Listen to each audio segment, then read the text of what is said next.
Hello friends, कैसे हो आप सब। आई होप आप सब अच्छे होंगे और आप सबकी पढ़ाई भी मस्त चल रही होगी। तो प्यारे विद्यार्थियों, आज की इस क्लास में हम कक्षा 6 और 7 गणित विषय की नवीनतम वर्कबुक के आकलन पत्र 7 को हल करना सीखेंगे। हमने आपकी नई वर्कबुक के अनुसार कार्य पत्रक 1 से लेकर 37 तक सभी को बहुत अच्छे से सॉल्व करा दिया है। वो सब क्लासेस आप चैनल की प्ले लिस्ट पर जाकर या वीडियो के डिस्क्रिप्शन में उसकी लिंक दी हुई है, वहां से बाकी सब क्लासेस को आराम से देख सकते हैं। तो चलिए क्लास हम शुरू करते हैं। पहला प्रश्न है, निम्नलिखित में से 15 का गुणज कौन सा है, यानी जो 15 के पहाड़े में आता है। देखिए, क्या 15 के पहाड़े में 8 आता है? नहीं आता। क्या 15 के पहाड़े में 12 आता है? नहीं आता। क्या 15 के पहाड़े में 20 आता है? नहीं आता। 15 के पहाड़े में 30 आता है? बिल्कुल आता है। 15 दूनी 30, 15 एकम 15 और 15 दूनी 30, यानी कि जो 30 है वो आपके 15 का गुणज है। दूसरा, निम्नलिखित में से 12 का कोई एक गुणनखंड है। देखो, 12 के गुणनखंड क्या होते हैं। 12 का गुणनखंड होता है, 1 का भाग जाता है 12 में, 2 का जाता है, 3 का जाता है, 4 का जाता है, 6 का जाता है और 12 का जाता है। क्या 7 का भाग 12 में जाता है? नहीं जाता। 11 का भाग जाता है? नहीं जाता। 9 का भाग 12 में जाता है? नहीं जाता। किसका जाता है? 4 का। तीसरा, 48 किस संख्या का गुणज है। क्या 5 के पहाड़े में 48 आता है? बिल्कुल नहीं आता। 7 के पहाड़े में आता है? बिल्कुल नहीं आता। 9 के पहाड़े में भी नहीं आता। किसके पहाड़े में आता है? 12 के पहाड़े में 48 आता है। 12 का जब हम 4 से गुणा करेंगे तो 12 चौक 48 होता है।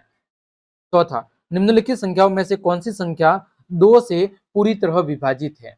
हमने देखा था कि कोई भी संख्या 2 से विभाजित कब होती है, जब उस संख्या का इकाई अंक कितना होता है? 0, 2, 4, 6 या 8। यदि इकाई अंक इनमें से हैं तो फिर 2 का भाग पूरा पूरा जाएगा। देखो, यहाँ पर इकाई का अंक 7 है, 2 का भाग नहीं जाएगा। यहाँ पर इकाई का अंक 5 है, 2 का भाग नहीं जाएगा। यहाँ पर इकाई का अंक 1 है, 2 का भाग नहीं जाएगा। यहाँ पर इकाई का अंक 6 है, यानी कि आपके 2 का भाग पूरा पूरा जाएगा। पांचवा, निम्नलिखित में से कौन सी संख्या 5 से विभाजित हो सकती है, गोला करो। देखो, कोई संख्या 5 से विभाजित हो रही है, इसका मतलब क्या है? उसका मतलब है कि उस संख्या का इकाई अंक या तो 0 होगा या कितना होगा? 5 होगा। यदि किसी भी संख्या का इकाई अंक 0 या 5 है तो फिर उसमें 5 का भाग पूरा पूरा जाएगा। देखो, जैसे 60 में इकाई का अंक 0 है, 75 में इकाई का अंक 5 है, 115 में इकाई का अंक 5 है, 785 में इकाई का अंक 5 है, 555 में इकाई का अंक 5 है और 490 में इकाई का अंक 0 है। यानी इन सभी संख्याओं के अंदर 5 का भाग पूरा पूरा जाएगा। छठा प्रश्न है, दी गई संख्याओं के गुणज और गुणनखंड लिखो। पहले आपको क्या लिखने हैं? गुणज, यानी 32 के गुणज कितने? 5, यानी 32 का आपको 5 बार पहाड़ा बोलना है।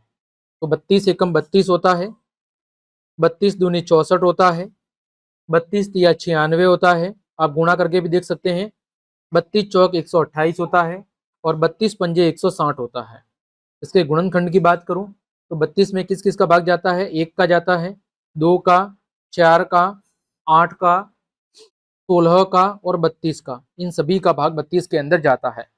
फिर बात करूं 60 के गुणज की। देखो, 60, 60 का डबल 120, 6 तिया 18 और पीछे 0, 6 चौक 24 और पीछे 0, 6 पंजे 30 और पीछे 0। अब 60 के गुणनखंड क्या क्या होंगे? देखो, 1 का भाग जाता है, 2 का, 3 का, 4 का, 5 का, 6 का, फिर 10 का, 12 का, इसके बाद 15 का भाग जाएगा, 20 का जाएगा, 30 का जाएगा और 60 का जाएगा। सातवां है, निम्न के सार्वगुणनखंड ज्ञात करो। निम्न के सार्वगुणनखंड ज्ञात करो। तो देखो, इन तीनों के अंदर ऐसी कौन सी संख्या है जिसका भाग जाता है? तो इन तीनों के अगर सार्वगुणनखंड निकालने हैं तो हम ऐसे लिख देंगे 27, 90 और 15। देखो, किसका भाग देंगे हम? 3 का। तो 3 नम 27, ये हो जाएगा 30, ये हो जाएगा 5। अब देखो, इनमें किसी समान संख्या का भाग नहीं जाता है, तो इन तीनों का जो सार्वगुणनखंड है वो क्या है? आपका 3 है। कितना है? वो है आपका 3। यहां पर हम लिख देंगे कि 27, 90 और 15 का सार्वगुणनखंड का सार्वगुणनखंड कितना है? 3 है। क्योंकि 3 का भाग 27 में भी जाता है, 90 में भी जाता है और 15 में भी जाता है। 8वां, दी गई संख्याओं के आपको गुणनखंड लिखने हैं और फिर बतानी है कि संख्या भाज्य है अथवा अभाज्य। भाज्य संख्या क्या होती है और अभाज्य हम पहले डिस्कस कर चुके हैं। अभाज्य संख्याओं के केवल और केवल कितने गुणनखंड होते हैं? केवल और केवल 2 गुणनखंड। केवल और केवल 2 गुणनखंड होते हैं। कितने गुणनखंड होते हैं? केवल और केवल 2। कौन कौन से? एक तो एक और स्वयं संख्या। एक और स्वयं संख्या। वही भाज्य संख्या के 2 से ज्यादा गुणनखंड होते हैं। क्या होते हैं? 2 से ज्यादा गुणनखंड होते हैं। तो ये आपको थोड़ा ध्यान रखना है। देखो 48 के गुणनखंड क्या है? 48 में 1 का भाग जाता है, 2 का जाता है, 4 का जाता है, 6 का जाता है, 8 का जाता है, फिर आपके किसका जाएगा? 12 का जाएगा, फिर आपके किसका जाएगा? 16 का जाएगा, फिर 24 का जाएगा और फिर 48 का जाएगा। भाज्य संख्या है। अभाज्य देखो 2 से ज्यादा गुणनखंड है, यानी कौन सी संख्या है? यानी आपकी भाज्य संख्या है। ठीक। फिर संख्या 35 है। 35 के गुणनखंड 1, 5, 7 और 35। ये भी कौन सी संख्या है? भाज्य। 63 के गुणनखंड 1, 3, 7, 9, 21 और 31 और 63, है ना? 31 तो नहीं होगा, 63, 31 होगा क्या? नहीं, 31 नहीं होगा। 31 दूनी तो 62 होता है बच्चों, 31 नहीं होगा। तो ये भी भाज्य संख्या है क्योंकि 2 से ज्यादा गुणनखंड है। फिर 57 में 1 का भाग जाएगा, 3 का जाएगा, फिर 19 का जाएगा और 57 का जाएगा। ये भी कौन सी संख्या है? आपकी भाज्य संख्या है।